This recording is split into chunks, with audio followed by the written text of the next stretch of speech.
could all still leave our houses, we would see at least one of these or a cup of noodle or something like it exploded in the microwave of the cafeteria on a daily basis. So I know that most folks probably have something like this at home in their pantry right now.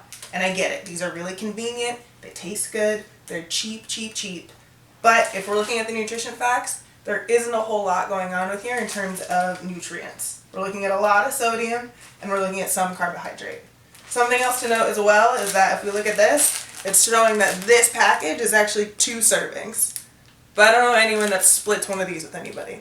If I make this, I'm going to eat the whole thing. So what we're going to do today is we're going to take this, we're going to add a couple of little things to it that are just floating around in the fridge, and we're going to make it a lot healthier. We're going to make it serve a lot more people.